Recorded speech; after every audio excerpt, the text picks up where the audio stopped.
It might be early, but the 2016 presidential race is still already starting to shape up. And among the questions, at least right now, facing the Democrats is, will the email controversy really hurt Hillary Clinton? Well, a short time ago, I spoke to David Caputo, President Emeritus and Professor of Political Science at Pace University in New York. Let me go through a checklist of questions that are outstanding and tell me which ones are of concern you think to her camp. First off, are the emails and the latest revelations as to what was purged here. The story keeps seemingly changes, but how much does it really resonate, you think, with the public? Clearly, the email discussion will be an important discussion, but till the Republicans or the opponents of Mrs. Clinton are able to point to specific things that may have been deleted and bring allegations against her, I don't think the American public will see this as anything more than what it appears to be. And that being the case, I think people will want to hear about positions and will want to hear about ideas, not necessarily about why an email was erased or not erased. David, there's competing thoughts as it relates to Elizabeth Warren and whether or not, if she got into the race, it would be good or bad for Democrats and even Hillary Clinton herself. One school of thought is progressives clearly aren't crazy about the Hillary candidacy at this point. They think too much triangulation, and they're drinking the Kool-Aid as it relates to Elizabeth Warren completely. Some other Democrats say, hey, you know what? Hillary would win. It might be more of a bruising fight than she expected, a cakewalk in the primary, but it would make her more battle-tested for the general. Historically, do we have a frame of reference as to if it's better or not to be challenged, even on, let's say, on the Democrat side, the liberal flank, to get ready for a general? So I would think that for Elizabeth Warren to run, it would have to be a serious challenge. I think it could be very divisive within the Democratic Party. The fact that when the nominating process is over, you could have a split convention. Any number of things are possible. So I would think that the Clinton camp would like to do everything possible to ensure as quick and as easy route to the nomination. So my guess is that they're working very hard trying to encourage Mrs. Warren and others to the left that may decide to run. It will force Mrs. Clinton more to the left, which makes her campaign then in the fall more difficult as she tries to move back towards the center. David, I know 60 is the new 40 or whatever the analogy goes nowadays, but the Post did a editorial saying that, in effect, Hillary would be too old to be president. She'd be 68 if elected when her first term would start.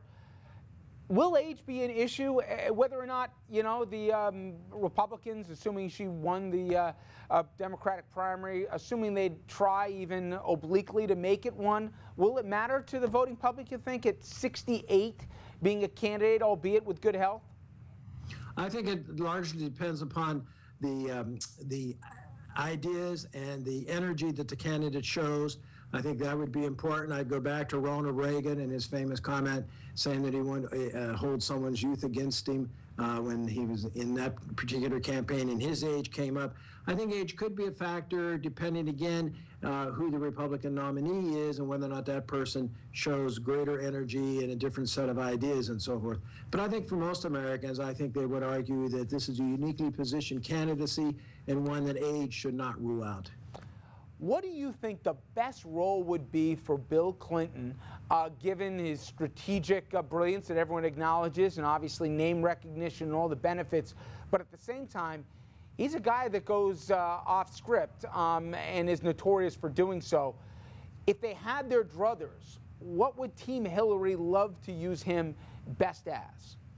Well, I think to answer that, you really have to go back and consider the 2008 campaign. Just about every pundit who covered that campaign agreed that the Hillary Clinton campaign was singularly one of the worst in American history in terms of seeking the nomination. Whether she listened to the former president or didn't listen to the former president, we really don't know. We only have secondhand reports. I would think, however, that the President William Clinton, would in fact be a major asset for her, used strategically.